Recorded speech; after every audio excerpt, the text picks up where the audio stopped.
नमस्ते सबैजनालाई welcome to my channel हामीहरू C programming tutorials in Nepali सिरिजको 43rd भिडियोमा छौं my name is Bikalpa and in this video I will guide you to do some programming exercise योभन्दा अगाडिको भिडियोमा हामीले फंक्सनमा अरेलाई कसरी पास गर्ने स्ट्रिङलाई कसरी पास गर्ने भनेर सिकेको थियौं भने त्यसैले नै युज गरेर हामी केही प्रोग्राम्सहरु लेख्छौं right now on the screen तपाईले केही क्वेशन्सहरु देख्न सक्नुहुन्छ मैले सधैं नै चाहिँ तपाईलाई फर्स्टमा आफैले सल्भ गर्न चाहिँ इन्करेज गर्छु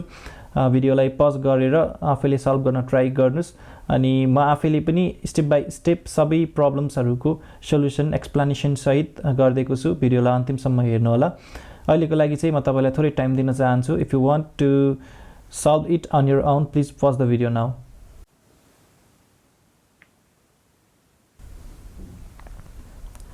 आई होप तपाईहरु सबैले सबै क्वेशन गर्नुभयो होला सक्सेसफुली यदि छैन भने पनि प्लिज कन्टिन्यू मैले आफैले सल्युसन गर्दिन्छु let us read the first question यसमा लार्जेस्ट नम्बर निकाल्नु पर्ने छ गिवन अरे अफ इन्टिजर्सबाट भनेपछि एउटा फंक्सन लेख्नु पर्छ हामीले जसमा एज अ प्यारामिटर अरे पठाउनु पर्छ इन्टिजर अरे र त्यो बन्दैबाट सबैभन्दा लार्जेस्ट नम्बर जुन छ त्यो चाहिँ यसले रिटर्न गर्छ त्यसबाट यसको रिटर्न टाइप पनि इन्ट नै हुन्छ अनि मैले चाहिँ यो प्रोग्राममा मेन फंक्सन भन्दा पछाडी चाहिँ त्यो फंक्सन लेख्छु इन्ट पछाडीपट्टि लेख्दाखेरि माथिपट्टि चाहिँ डिक्लेयर गर्नुपर्छ डिक्लेयर गर्ने पार्ट चाहिँ म एकछिनमा गरि नै हाल्छु लार्जेस्ट भनेर मैले फंक्सनको नेम बनाएँ र यसले लिन्छ इन्ट एउटा अरे भने अरे लिन्छ यसरी स्क्वायर ब्र्याकेट राख्नु पर्यो स्क्वायर ब्र्याकेट राखेपछि यो अरे हो भन्ने बुझिन्छ र बेसिकली यो अरे सँगसँगै यो अरेमा कतिवटा एलिमेन्ट छ भन्ने कुरा पनि मैले यहाँ n भनेर चाहिँ इनपुटमा लिन्छु त्यसपछि मैले इन्ट n i भनेर एउटा काउन्टर बनाउँछु र फर i इक्वल्स टु 0 देखि i is less then n i plus plus सम्म एउटा फर लुप चलाउँछु र यहाँनिर लार्जेस्टलाई चाहिँ सबैभन्दा फर्स्ट मैले के भन्छु भन्दाखेरि इन्ट लार्जेस्ट अथवा म्याक्स भन्ने चाहिँ अरेको फर्स्ट एलिमेन्टलाई अज्युम गर्छु हैन मैले सबैभन्दा फर्स्ट एलिमेन्टलाई नै लार्जेस्ट हो भनेर अज्युम गर्छु र हरेक एलिमेन्टसँग त्यो चेक गर्दै जान्छु लार्जेस्ट नम्बरलाई यदि नयाँ लार्जेस्ट नम्बर भेटियो भने चाहिँ मैले अपडेट गर्छु नत्र भने त्यो त्यस्तै नै रहिराखोस् र फाइनली यहाँ गएर चाहिँ मैले रिटर्न के गर्छु भन्दा म्याक्सलाई चाहिँ रिटर्न गर्छु यहाँ भित्रपट्टि चाहिँ मैले चेक के गर्नु पर्यो भन्दाखेरि अरे भन्ने भित्र भएको आइथ इन्डेक्समा भएको नम्बर चाहिँ यदि म्याक्स भन्दा पनि ठुलो देखिन आयो भने चाहिँ अब हामीले म्याक्सलाई अपडेट गर्नु पर्यो म्याक्स भनेको नै अब अरे आई चाहिँ हो भनेर अनि फाइनली यहाँ आएर चाहिँ मैले रिटर्न गर्नु पर्यो म्याक्सलाई यो जुन फंक्सन हामीले लेखिसक्यौं अब यसलाई माथिपट्टि यहाँ डिक्लेयर पनि गर्नुपर्छ इन्ट लार्जेस्ट र एउटा इन्टिजर अरे लिन्छ एउटा इन्टिजर लिन्छ यसरी डिक्लेयर गर्दाखेरि चाहिँ हामीले एक्चुअल भेरिएबलको नेम चाहिँ राख्नु पर्दैन अरेको नेम चाहिँ राख्नु पर्दैन यति मात्र गर्दा हुन्छ तर जस्ट यो लाइनमा हामीले जे लेखेको छौं एक्ज्याक्टली यही ल्याएर कपी गरेर राख्दा पनि केही फरक पर्दैन लास्टमा सेमिकोलन चाहिँ छुट्नु हुँदैन त्यसपछि मेन मेथडमा आएर मैले युजरसँग इनपुट माग्न पनि सक्छु अथवा मैले आफैले अरे क्रिएट गर्न पनि सक्छु यसमा चाहिँ मैले आफैले क्रिएट गर्छु किन भन्दा युजरसँग माग्दाखेरि अलि लामो कोड हुन जान्छ बेसिकली मैले युजरसँग कसरी माग्ने भनेर सिकाउन खोजेको चाहिँ हैन अरे पास गर्न चाहिँ सिकाउन खोज्दै छु नि त त्यो भएर लेट्स से इन्ट नम्बर्स भन्ने अरेमा मैले राखेँ 4 6 8 98 जथाभावी म राख्दै जान्छु र त्यसपछि कतिवटा नम्बर छ भनेर साइज चाहिँ मैले भन्छु इन्टिजरमा टाइपकास्ट गर्ने केलाई भन्दाखेरि size of numbers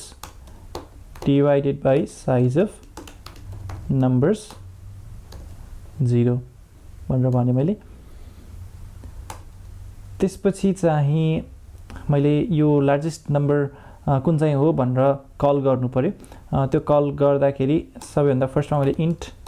Max number भन्ने एउटा भेरिएबल बनाएँ यसले चाहिँ लार्जेस्ट भन्ने फंक्सनलाई कल गर्छ फर्स्टमा पास गर्नुपर्छ एउटा अरे त्यो अरे हाम्रो नम्बर्स हो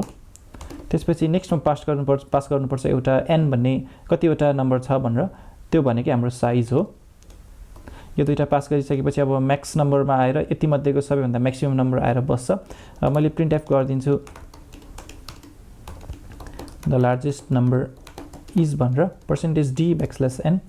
यहाँनिर चाहिँ म्याक्स नम्बरलाई प्रिन्ट गराउँछु यति गरेपछि सायद यो रन हुनुपर्ने हो मैले सेभ गरेँ रन गरेँ लार्जेस्ट नम्बर 234 एक्ज्याक्टली है 234 लार्जेस्ट भयो सपोज मैले 65 भन्दा पछाडिपट्टि 777 भन्ने अर्को नम्बर राख्दै भने पनि स्टिल अब 777 चाहिँ भन्छ अहिले ओके मैले यो सेलेक्ट गरेर चाहिँ रन गर्नु भएन सेलेक्ट नगरी चाहिँ रन गर्नु पर्यो है सेलेक्ट गरेर रन गर्यो भने त्यति पार्ट मात्र रन हुन्छ कि 777 ओके यता हामीले जतिवटा नम्बर थप्दै गयो यो साइज पनि त्यही अनुसार अपडेट हुँदै जान्छ हैन साइज अफ भन्ने युज गरेर यो जुन इडियम छ यसले अटोमेटिकली नम्बर्सको साइज चाहिँ दिइरहेको छ so congratulations let's see the next question in this question एउटा गिवन स्ट्रिङ चाहिँ प्यालिन्ड्रम हो कि होइन भनेर चेक गर्नुपर्ने छ एक्चुअली यस्तै टाइपको प्रब्लम हामीले यहाँ पहिला कतै गरेको हुनुपर्छ यहाँ प्यालिन्ड्रम भनेर यो चाहिँ स्ट्रिङ लाइब्रेरी पछाडिपट्टि गरेको थियौँ हामीले बेसिकली प्यालिन्ड्रम चेक गर्दाखेरि लजिक चाहिँ के थियो भन्दा सबैभन्दा पहिला हामीले स्ट्रिङको लेन्थ पत्ता लगाएको थियौँ र 0 देखि n-1 -i सम्म चेक गर्दै गएको थियौँ त्यो बेला यदि stri चाहिँ strn-1 -i सँग बराबर हुँदैन भने त्यो प्यालिन्ड्रम हुँदैन नत्र भने चाहिँ प्यालिन्ड्रम हुन्छ भनेर यसरी लजिक लेखेको थियौँ त्यसैलाई हामीले अब युजिङ फंक्शन्स चाहिँ गर्नु पर्यो हामीलाई क्वेशनमै के भनेको छ भन्दा दुईवटा फंक्शन्सहरुको प्रोटोटाइप नै दिएर यस्तो फंक्शन लेख भनेर भनेको छ एउटा फंक्शनको नाम छ लेन्थ भनेर अर्को फंक्शन छ इज प्यालिन्ड्रम भनेर जुन लेन्थ भन्ने फंक्शन छ त्यो फंक्शन चाहिँ it is near about same to strlen हामीले अहिले strlen चाहिँ प्रयोग गर्न नपाइने भयो क्वेशनले चाहिँ नगर भनेको हुनाले आफैले फंक्शन लेख भनेको हुनाले सो सबैभन्दा फर्स्टमा चाहिँ स्ट्रिङको लेन्थ पत्ता लगाउने फंक्शन लेख्छु म स्ट्रिङको लेन्थ भने पक्कै इन्ट रिटर्न गर्छ यसले फंक्शनको नाम मैले रिटर्न लेन्थ भनेर लेखेँ त्यसपछि यसले के चाहिँ लिन्छ एज अ प्यारामिटर भन्दा एउटा स्ट्रिङ चाहिँ लिन्छ है त्यसपछि यहाँ भित्रपट्टि यसको काम चाहिँ के हो भन्ने कुरा मैले अब यहाँ स्टेटमेन्ट्सहरु लेख्छु फर्स्टमा मैले इन्ट i भनेर एउटा भेरिएबल बनाएँ र फर i इक्वल्स टु 0 देखि i इज एक्चुअली stri चाहिँ नट इक्वल्स टु \0 हुँदासम्म i++ गर्दै जाने भनेर भने यो गर्दै जाँदाखेरि जब यो \0 आउँछ त्यति बेलासम्म यो i+ हुँदै जान्छ \0 आउने बेलासम्म i भन्ने भेरिएबलमा चाहिँ हाम्रो स्ट्रिङको लेन्थ आइसक्या हुन्छ है त्यही भएर यहाँनिर डाइरेक्टली हामीले रिटर्न i भन्नेदा स्ट्रिङको लेन्थ नै रिटर्न हुन्छ हैन एउटा छुट्टै काउन्ट भेरिएबल बनाएर अनि काउन्ट इक्वल्स टु काउन्ट +1 गरिराख्नु चाहिँ परेन र यसपछि चाहिँ मैले फेरि प्यालिन्ड्रम चेक गर्नको लागि अर्को फंक्शन लेख्छु प्यालिन्ड्रम चेक गरेपछि रिजल्ट भनेको यसले के चाहिँ दिन्छ त यो फंक्शनले भन्दा प्यालिन्ड्रम हो भने 1 दिन्छ नत्र भने 0 दिन्छ हैन त्यो भएको हुनाले इन्ट रिटर्न गर्छ यसले र यसको टाइप सरी नेम भने चाहिँ इज प्यालिन्ड्रम हुन्छ यसले हामीसँगबाट एउटा स्ट्रिङ लिन्छ क्यारेक्टर अरे लिन्छ र यहाँ भित्रपट्टि चाहिँ हामीले चेक गर्नु पर्यो प्यालिन्ड्रम हो कि हैन भनेर त्यसको लागि सबैभन्दा फर्स्टमा मैले n इक्वल्स टु अब चाहिँ मैले आफैले बनाएको फंक्शन नै कल गर्न पाएँ हैन त है यो लेन्थ भन्ने मैले आफैले बनाएको फंक्शनलाई नै कल गरेर लेन्थ पत्ता लगाउन खोज्दै छु str भन्ने स्ट्रिङलाई पास गरेर अब यो str गएर कपी कहाँ हुन्छ यो str मा हुन्छ त्यसपछि यो लेन्थले चाहिँ लेन्थ क्याल्कुलेट गरेर रिटर्न ब्याक दिन्छ अनि त्यसपछि यो n मा गएर चाहिँ असाइन हुन्छ र मेरो लजिक चाहिँ कस्तो हुनु पर्यो भन्दा फर i इक्वल्स टु 0 देखि i is less then n-1 - i सम्म i++ किन भन्दाखेरि फर्स्टको र लास्टको क्यारेक्टर चेक हुन्छ सेकेन्डको र सेकेन्ड लास्टको क्यारेक्टर चेक हुन्छ बीचतिर पुगेपछि चाहिँ हाम्रो मिडलमा पुगेपछि चेकलाई बन्द गरिदिँदा हुन्छ किनकि फर्स्ट र लास्टलाई चेक गरिसकेपछि फेरि अर्कोचोटि लास्ट र फर्स्टलाई चाहिँ चेक गर्नु पर्दैन है त्यही भएर हामी n सम्मै अथवा n-1 सम्मै चाहिँ जानु पर्दैन यो कुरा बुझ्नु भएको छैन भने यहाँ माथिपट्टि मैले अगाडिको भिडियोको लिंक राखिदिएको छु जुन यो प्यालिन्ड्रम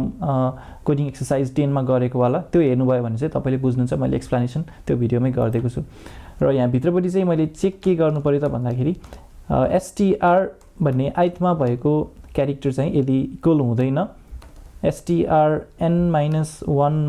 - i मा भने अब दिस इज नट प्यालिन्ड्रम भन्ने हामी स्योर भयौं हामी जस्ट रिटर्न 0 भनेर यही भित्रबाट रिटर्न गरिदिन्छौं यो भन्दा पछाडिपट्टि एक्जिक्युट गरिराख्नु पर्ने कारणै छैन तर यदि सबै कुराहरु चेक गर्दै जाँदाखेरि सबै क्यारेक्टर्सहरु चेक गरिसक्दाखेरि पनि यो चाहिँ इक्वल नै भइराख्यो भने त रिटर्न 0 कहिले पनि हुने भएन हाम्रो यो लूप सकेपछि यहाँ हुने भयो यहाँ आएपछि मैले भने रिटर्न 1 भनेर त्यसपछि चाहिँ मेन मेथड भित्र गएमा यहाँ गएर मैले युजरलाई प्रिन्टएफ गर्छु इन्टर अ स्ट्रिङ भनेर एन्ड देन एउटा क्यारेक्टर अरे बनाउँछु नेम भनेर है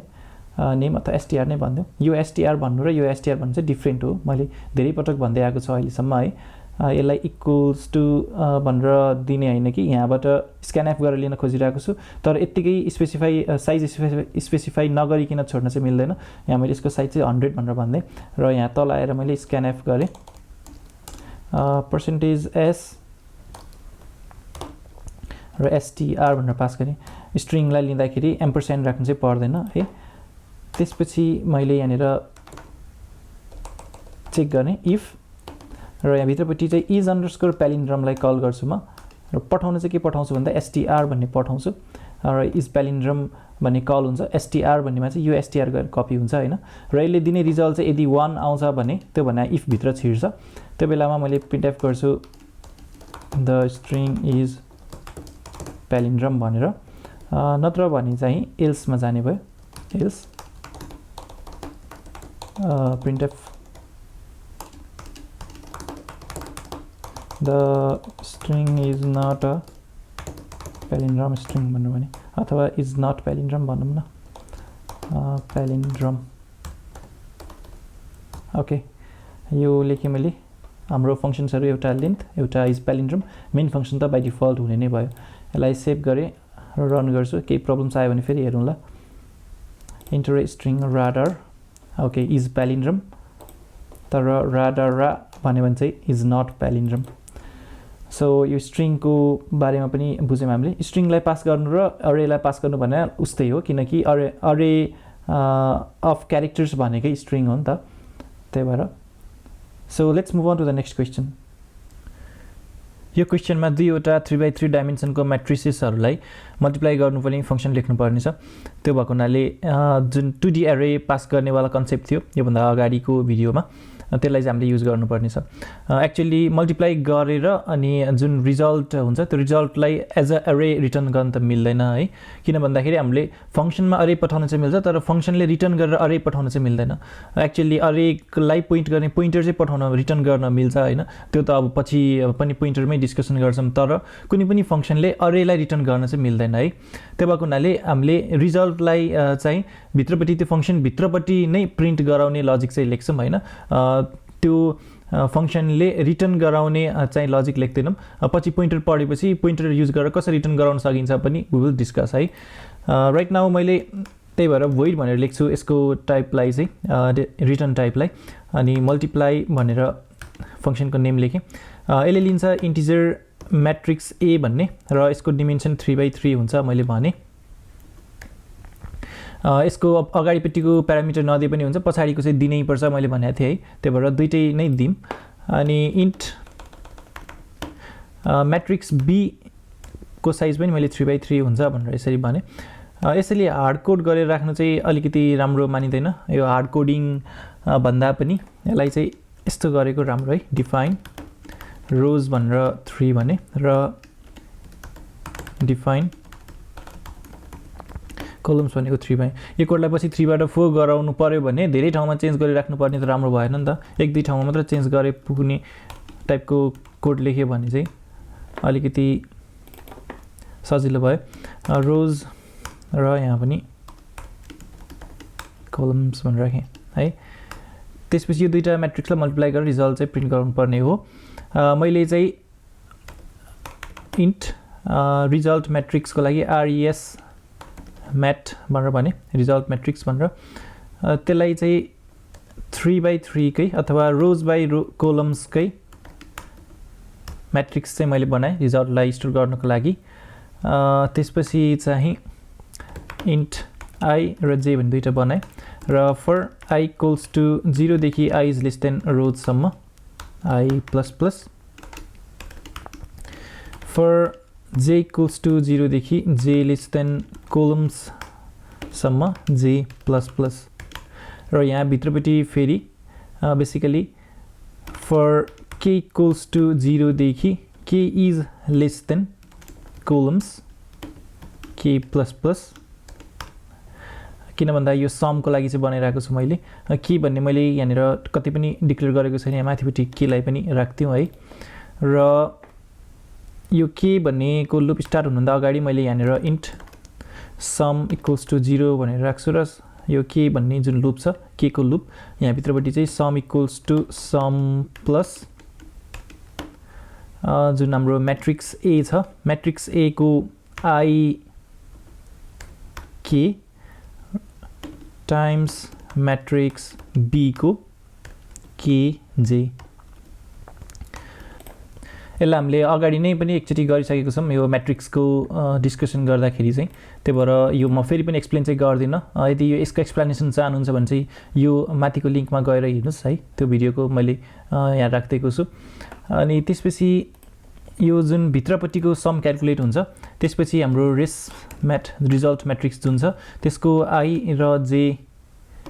यो इन्डेक्समा लगेर समलाई चाहिँ राख्नु पर्यो है त्यसपछि एक्चुअली मैले समलाई रिजल्ट म्याट्रिक्समा राख्नुभन्दा पनि बरु डिरेक्टली प्रिन्ट गराइदिने चाहिँ लेख्छु है त लजिक है डाइरेक्टली हिँडेर नै म प्रिन्ट आफ गराइदिन्छु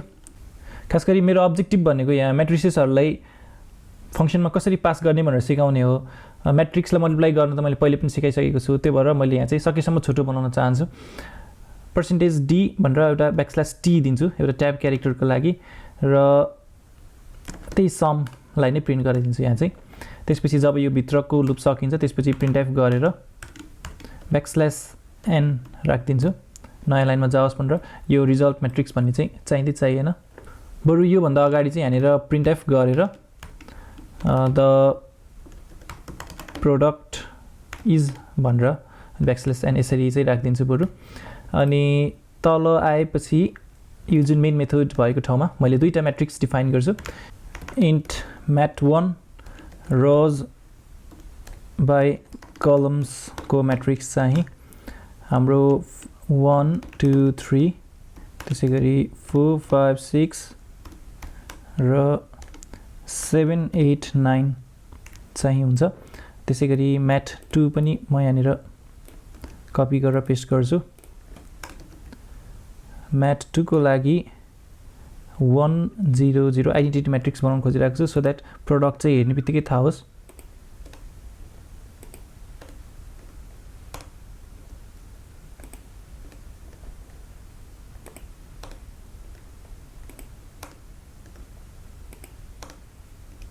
र यो दुईटालाई मल्टिप्लाई गरेपछि जुन हाम्रो प्रोडक्ट हुन्छ त्यसलाई प्रिन्ट गराइदिने र प्रोडक्ट पनि गर्ने क्याल्कुलेट गर्ने दुईटै फङ्सन ए मल्टिप्लाई भित्रै भइरहेको छ सो यसलाई मैले कल गरिदिन्छु मल्टिप्लाई भनेर अब दुईटा पास गर्नु पर्यो म्याट्रिसेसहरू एउटा चाहिँ mat1 पास गरेँ अर्को चाहिँ mat2 भनेर पास गरेँ र यति गर्न साथ हाम्रो प्रोग्राम चाहिँ कम्प्लिट हुनुपर्छ यसलाई मैले सेभ गरेँ अनि रन गरेँ भने चाहिँ लेट्स सी ओके 1 2 3 4 5 6 7 8 9 बेसिकली कुनै पनि म्याट्रिक्सलाई आइडेन्टिटी म्याट्रिक्सले मल्टिप्लाई गर्यो भने त्यही म्याट्रिक्स चाहिँ रिजल्ट आउँछ र रिजल्ट पनि त्यही नै आएको छ सो कङ्ग्रेचुलेसन्स यो पनि हामीले सक्सेसफुली सल्भ गऱ्यौँ आजको भिडियोको लागि यति नै गर्छु नेक्स्ट भिडियोमा चाहिँ we will go on to discuss the concept of recursion यो भिडियो मन पर्यो भने लाइक गर्न नबिर्सनु होला र च्यानललाई सब्स्क्राइब गर्न पनि नबिर्सनु होला अर्को भिडियोमा फेरि भेट हुने नै छ त्यो बेलासम्मको लागि बिदा दिनुहोस् नमस्ते